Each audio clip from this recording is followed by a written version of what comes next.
Sa Roma 3, 10 hanggang 12, ganito ang nakalagay. Ayon sa nasusulat, walang matuwid, wala kahit isa. 11, walang nakakaunawa, walang naghahanap sa Diyos. 12, ang lahat ay lumihis ng landas at nagpakasama. Walang gumagawa ng mabuti, kahit isa. Sa 2 Korinto 2:14, ganito ang nakalagay. Sapagkat ang taong hindi nagtataglay ng Espiritu ay hindi kayang tumanggap ng mga kaloob mula sa Espiritu ng Diyos. Para sa kanila, kahangalan ang mga yon at di nila maunawaan. Sapagkat ang mga bagay na espiritual ay mauunawaan lamang ng paraang espiritual. Sa Juan 14:6, ganito ang nakalagay. Sumagot si Jesus, ako ang daan, ang katotohanan at ang buhay. Walang makakapunta sa Ama kundi sa pamamagitan ko. Ang pinakamahalagang karunungan na matatanggap ng tao ay ang malaman ang katotohanan. Ang Diyos ang katotohanan. Sa mundo, araw-araw kasama natin ang katotohanan. Ang truth, araw-araw kasama ng tao. Sa bawat problema, sa bawat sitwasyon, sa bawat sirkumstansya, sa bawat ginagawa ng buhay natin, sa bawat ginagawa ng tao, nandun lagi yung katotohanan.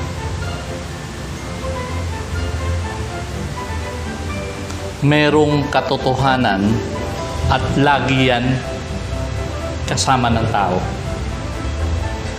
Ang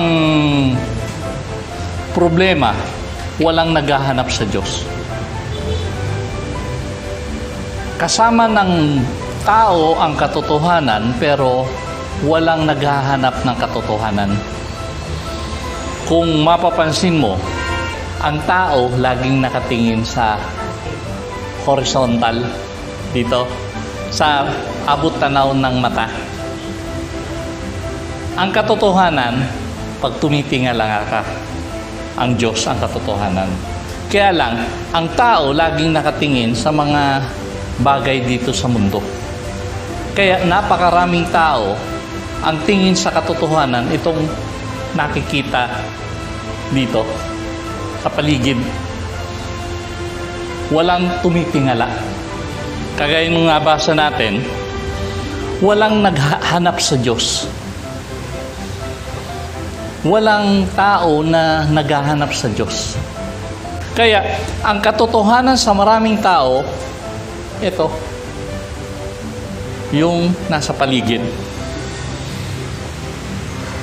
Yung desire na malaman ang katotohanan, hindi interesado ang tao.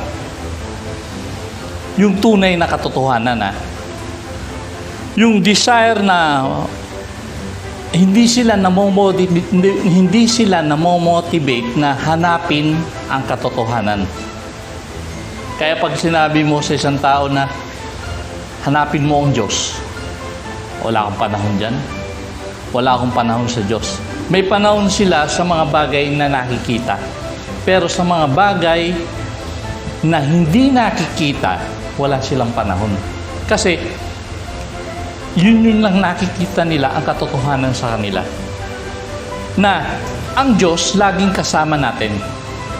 Pero hindi nila makita ang katotohanan ng Diyos dahil ang nakikita lang nila yung horizontal. Ito lang. Yung paligid. Hindi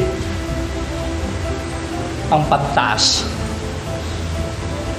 Kaya, karamihan ng tao, iniiwasan ang mga bagay spiritual. Di ba? At karamihan ng tao, hindi naghahanap sa Diyos. Bakit?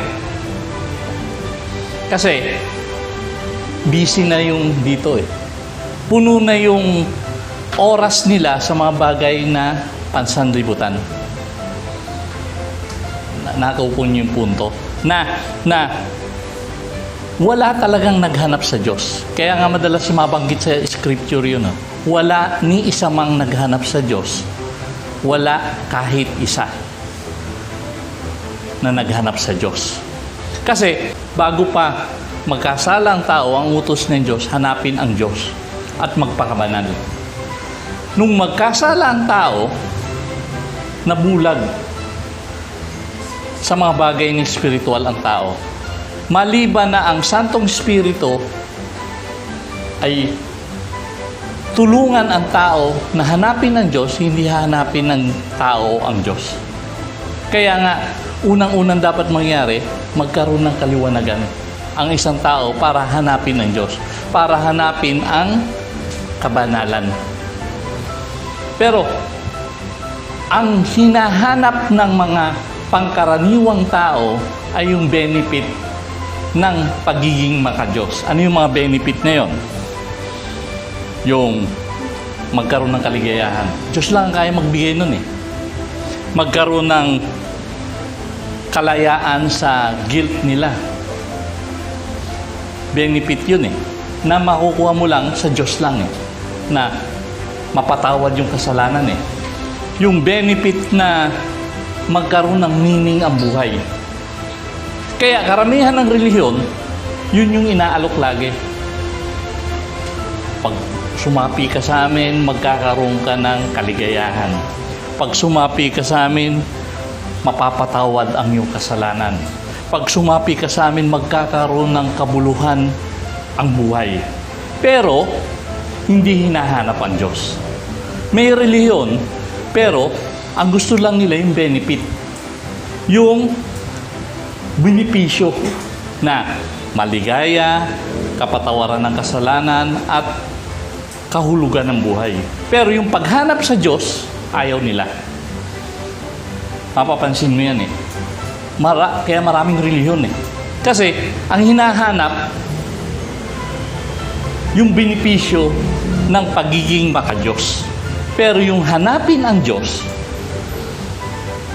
hindi hinahanap ang Diyos. Kaya nga, sabi ni San Pablo, ganito eh. Ang tao lamang na nagtataglay ng Espiritu ng Diyos ang kayang tumanggap ng kaloob ng Espiritu na mula sa Diyos. Ang tao lamang na may Kristo sa puso, ang tunay na naghahanap sa Diyos. Kasi kung wala kang Kristo, hindi mo hanapin ang Diyos eh. Hindi mo hanapin ang kabanalan. Kaya maraming tao, may relihiyon pero walang pagbabago ang buhay. Kasi ang hinahanap lang nila, yung benepisyo ng pagiging maka-Diyos. Pero yung pagiging maka-Diyos, pagiging banal, pagiging paghanap sa Diyos, madama ang presensya ng Diyos, hindi hinahanap. Ang hinahanap lang ay ano? Yung benepisyo. Yung benepisyo na, ulit-ulitin ko, no? Kaligayahan, kapatawaran ng kasalanan, freedom of guilt, at saka rason kung bakit siya nabubuhay. Ang tao lamang na kayang maghanap sa Diyos ay yung nagkaroon ng kaliwanagan. Ang Santong Espiritu nananahan sa Kanya, tumutulong sa Kanya mabuhay na may kabanalan at humahanap sa Diyos. Kasi ang tao, simulan magkasala, walang kapasidad na mamubuhay ng may kabanalan eh, nang wala si Kristo sa buhay. Meron lamang utos na hanapin mo ang Diyos. Hindi naman nawawala yung utos na yun eh. Hanapin mo ang Diyos. Diba? Bumagsak na ang tao sa kasalanan, ang utos pa rin ay ano, hanapin mo ang Diyos. Pero ang tao, walang kapasidad na gawin yun. Unless, tinutulungan ng Santong Espiritu na mamuhay na may kabanalan at paghanap sa Diyos. Diba? Kasi kung sa sariling kakayanan lamang, hindi kaya. Kahit alam ng tao, kailangan hanapin ang Diyos. Hindi kayang gawin ng tao dahil wala siyang kapasidad. Pero pag nasa iyo na ang Kristo, meron ka ng kapasidad na maglumakad sa kabanalan at hanapin ang Diyos.